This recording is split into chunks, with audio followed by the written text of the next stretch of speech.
A very good morning, dear students. Today I am going to explain chapter 9, My Unknown Friend. Okay, so today we will continue this chapter. Now you all will open your English literature book, page number 93, para 20. Okay, so इस chapter को हमने कहाँ तक complete कर लिया था, जब writer and unknown friend both were discussing with each other. Writer told about the place, और उस प्लेस के बारे में बताते हैं, बट पर्टिकुलर वो उस प्लेस का नेम नहीं बताते हैं, because it is very hard to recall. उनके लिए बहुत मुश्किल होता था किसी प्लेस के बारे में जानना और उसके बारे में याद रखना. तो उनको लगा it will be difficult for me, ये मेरे लिए बहुत मुश्किल हो जाएगा अगर उस अननोन फ्रेंड ने मुझसे उस प्लेस के बारे में कुछ पूछ लिया तो. Okay, now we will continue this chapter. Para 20. No he went on, I suppose you would hardly care to. अब यहाँ पर जो राइटर हैं और वो जो नॉन फ्रेंड हैं वो आपस बात कर रहे हैं, और वो क्या बोलता है non friend, I suppose you hardly care to. लगता है कि सपोज इट मीन्स ज्यूम करते हुए, मतलब किसी चीज़ को फील करते हुए और सोचते हुए कि लगता है कि शायद ही तुम अब कुछ परवाह करोगे वहाँ के बारे में. Not now, I said very gently, और मैंने बहुत ही जेंटली, राइटर ने बहुत जेंटली आंसर दिया, नहीं ऐसी कोई बात नहीं. एक्चुअली वो जो अननोन फ्रेंड है वो क्या बोलते हैं कि वो अब प्लेसेस पे तुम कहाँ जाते होगे, आप कहाँ परवाह करोगे तुम उन जगह की. तो राइटर क्या बोलते हैं, नहीं ऐसी कोई बात नहीं है. बहुत ही जेंटली उसने आंसर दिया. I understand, I beg your pardon, मैं समझता हूँ, मैं तुमसे क्षमा चाहता हूँ. ही सेड, उस अननोन फ्रेंड ने राइटर से कहा. And there was silence for a few moment. अब कुछ देर के लिए वहाँ पर बहुत सन्नाटा हो गया और दोनों शांत हो गए. कौन, राइटर और वो unknown friend. So far I had scored the first point. There was evidently an old places somewhere to which I would hardly care to go. That was some time to build on.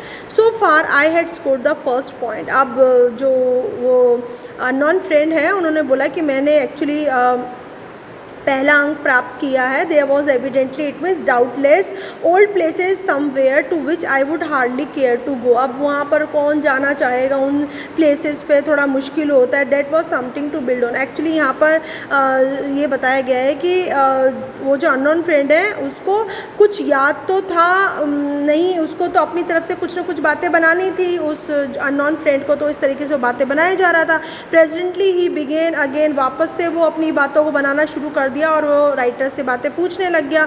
और क्या बोलते हैं, yes ही said, उसने कहा, I sometime meet some of old boys and they begin to talk of you and wonder that you are doing.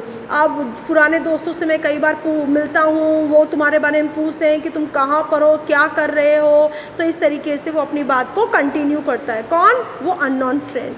Poor things I thought but I did not से it. हाँ, poor things वो ऐसे बोलता है और मैंने कुछ सोचा बट मैं कुछ कह नहीं सका उसके बारे में.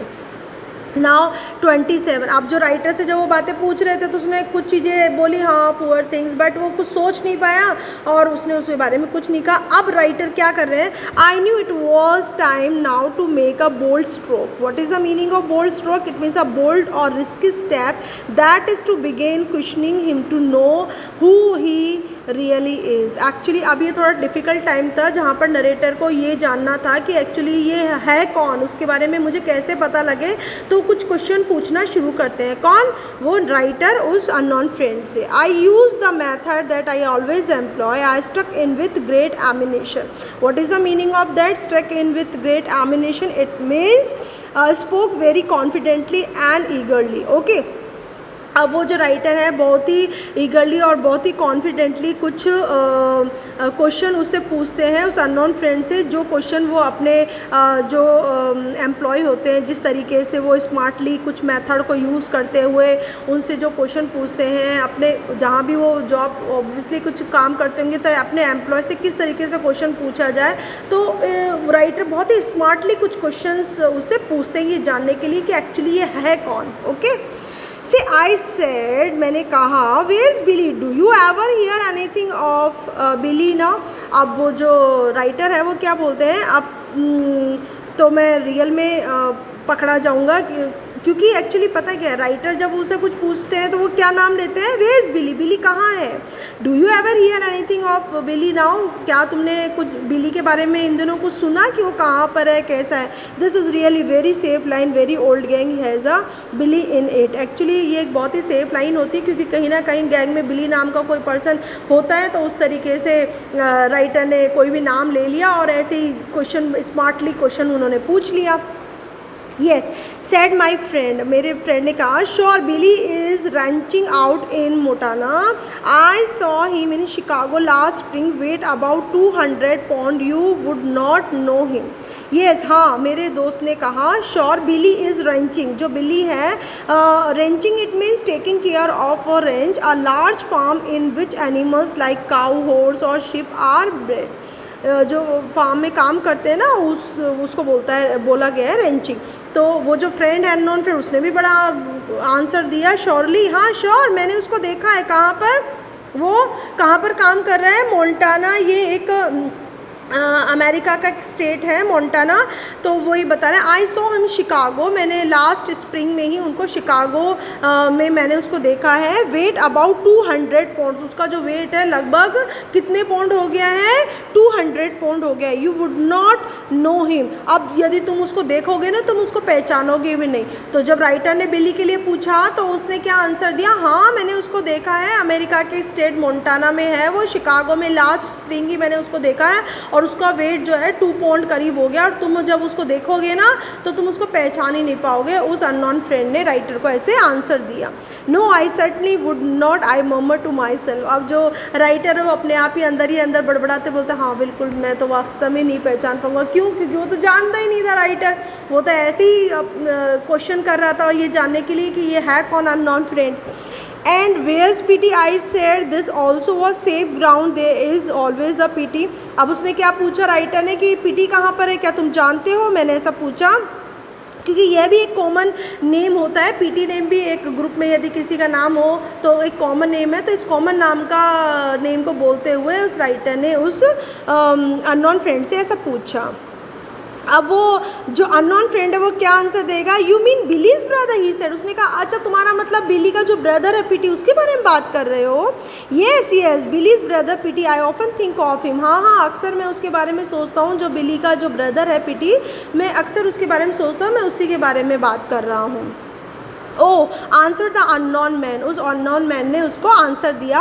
Old PT quite change settle down all together, old PT जो है लगभग पुराना जो पीटी था ना वो लगभग पूरा चेंज हो चुका है, वो अब सेटल डाउन हो गया है और अब तो उसकी लाइफ बहुत चेंज हो गई है। Here he begin to chuckle why PT is married. अब यहाँ पर what is the meaning of chuckle, it means लाभ होता है ना किसी चीज़ को बहुत ही मतलब शरारती वाली हंसी, हंसना एक तरीके से, क्वाइटली हंसना, इस तरीके से हंसते हुए वो उसको आंसर देता है। वाई पीटी इज़ मैरिड, वो क्या बोलता है कि जो पीटी है उसने शादी क्यों कर ली।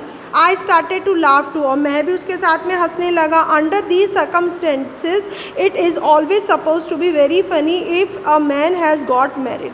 अब जो नरेटर कह रहे हैं कि उसके साथ मैं भी हंसने लग गया और वो भी मेरे साथ हंसने लग गया, क्योंकि कई बार क्या होता है कि कभी कभी ऐसी सर्कमस्टेंसेस आती हैं हमारी लाइफ में कि हम जब किसी के बारे में बात करते हैं तो हम बहुत ही फ़नी तरीके से उसके बारे में हंसने लग जाते हैं। और उसने बोला if a man has got married, यदि वास्तव में उस आदमी ने, पीटी ने शादी कर ली है, तो वो जो सर्कमस्टेंसेस होते कई बार होता है ना नकली हंसी, अच्छा उसने शादी क्यों कर ली है ऐसी कंडीशन में, इस तरीके से वो आपस में बात कर रहे हैं। माई फ्रेंड कंटिन्यूड, मेरा जो दोस्त है वो मेरे से कंटिन्यू पूछता रहा। I often mean to write to you, he said.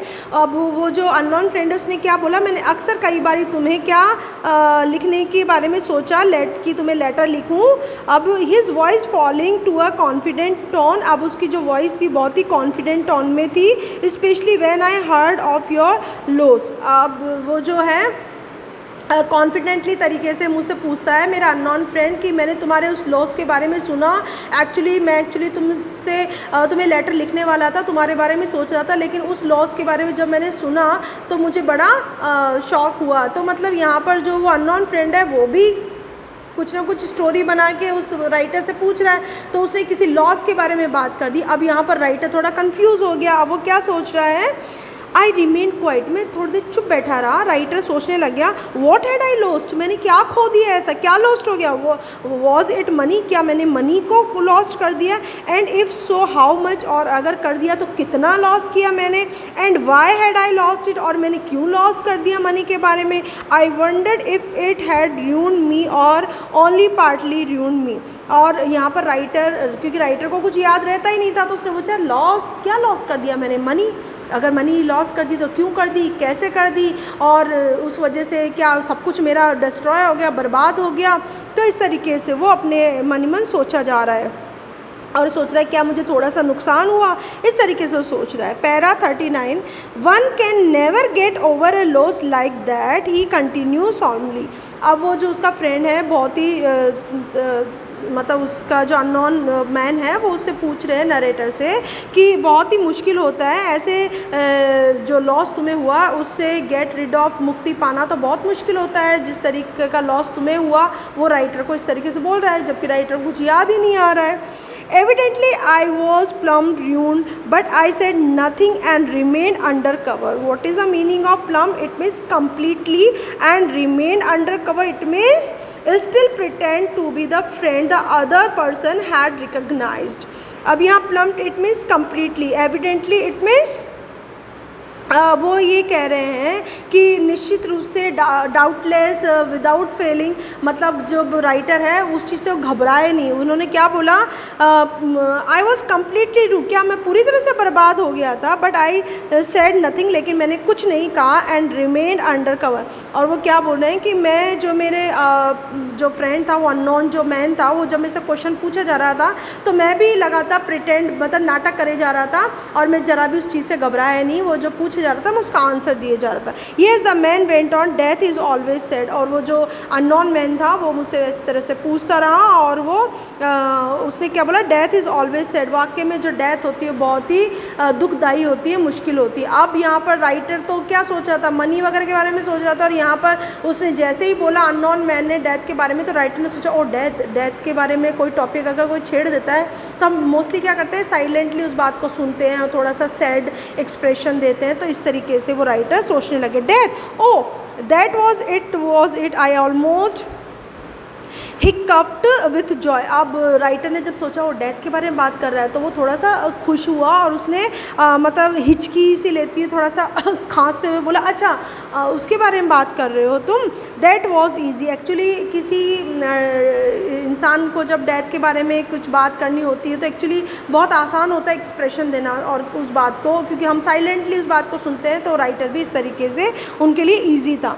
Handling a case of death in these conversation in simplicity itself, one has only to sit quiet and wait to find out who is died. Handling a case of death, अब वो जो writer है वो सोच रहे हैं कि इस तरह की जो कॉन्वर्सेशन होती है बहुत ही सिंपल वे में हम उस चीज़ को कर सकते हैं। अब यहाँ पर क्या है, one has only to sit quiet and wait to find out who is died. अब दुख की बात तो ये है कि किसकी डेथ हुई, कैसे हुई, वो चुपचाप से वहाँ बैठ गए और wait to find out who is died. और राइटर जो है वो सोचने लग गए एक्चुअली किसकी डेथ हुई, किसके बारे में बात कर रहे हैं ये, वो इस तरीके से वो सोचने लग गए राइटर। येस आई मर्मर्ड, हाँ मैंने अंदर ही अंदर मतलब मर्मर्ड इट मीन्स होता है ना अंदर ही अंदर बड़बड़ाते हुए बोला, वेरी सैड, बहुत दुख हुआ, but it has it other side too, लेकिन हाँ इसका कुछ दूसरा साइड भी होता है, जो भी हुआ इस तरीके से उस बात को आगे बढ़ाने की कोशिश कर रहे हैं। Very true specially of course at the age, वाकई में इस एज में डेथ होना बहुत ही मुश्किल होता है। तो जो राइटर हैं वो भी प्रिटेंड कर रहे हैं और वो भी प्रिटेंड कर रहा है, दोनों लेकिन उस बात को कंटिन्यूसली बढ़ाए जा रहे हैं। और जो राइटर है वो बहुत ही स्मार्टली किसी बात को हैंडल कर रहे हैं। और जब डेथ की बात आ गई तो उन्होंने बोला बहुत ही मुश्किल होता है इस एज में किसी की डेथ होना, और उस बात को इस तरीके से प्रिटेंड करके वो बता रहे हैं, उस बात को स्मार्टली आंसर दे रहे हैं। So students we will complete this chapter in next class. तो आज हमने यहीं तक इसको स्टडी किया। Okay, so thank you and have a nice day.